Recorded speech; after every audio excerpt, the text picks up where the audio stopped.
হুট করে একটা হসপিটাল বন্ধ করে দেওয়া, হসপিটালের চিকিৎসাধীন একটা শিল্প, শিল্পকে আপনি বন্ধ করে দিলেন, শিল্পীকে বয়কট করলেন, এটা তো আসলে কোনো সিদ্ধান্ত ডিসিশন এটা হইতে পারে না।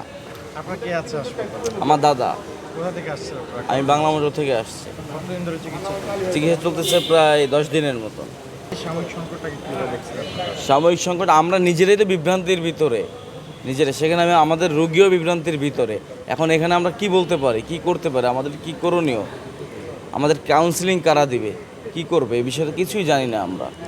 আচ্ছা, আমরা বেশ কয়েকজনের সাথে কথা বলে জানতে পেরেছি যে এই টাকা পয়সার একটা বিষয় থেকে আপনি নাকি মধ্যবিত্তদের জন্য মধ্যবিত্তের যে বাজেট সে বাজেট অনুযায়ী হাসপাতালে চিকিৎসা হয় সেটা নিয়ে কি বলবেন? সেটা অনেকের মুখে আমাদের ক্ষেত্রে হয় যে কিছু ডিসকাউন্ট করে অথবা কিছুই করে, কিন্তু আমাদের সাথে এখনো হয় না এটা।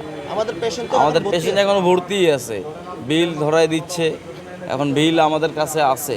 এখন আমরা বিল দেওয়ার পরে পরে কি বলে, যদি কোনো কিছু হয় তখন তারা দায়ভার না নেয়, এখন এই রুগীগুলো আমরা কোথায় কি করব তখন? কিন্তু রাস্তায় ঘুরতে পারবো না। সর্বশেষ স্বাস্থ্যমন্ত্রী বা সরকারের উদ্দেশ্যে কি বলা যাচ্ছে? সরকারের উদ্দেশ্যে এতটুকুই যে যার কারণে এই অপ্রীতিকর ঘটনা ঘটেছে তার উপর এটা অ্যাকশন নিক, অথবা এখানে ম্যানেজমেন্ট আছে, ম্যানেজমেন্টের সাথে কথা বলুক। ম্যানেজমেন্টের ঘাটতির কারণে এই ঘটনাগুলো ঘটছে। কিন্তু হুট করে একটা হসপিটাল বন্ধ করে দেওয়া, এত হাজার হাজার রুগী আছে, এদেরকে বিভ্রান্তি ফেলানো কর্মী আছে, এদেরকে আপনি কি করবেন? এরা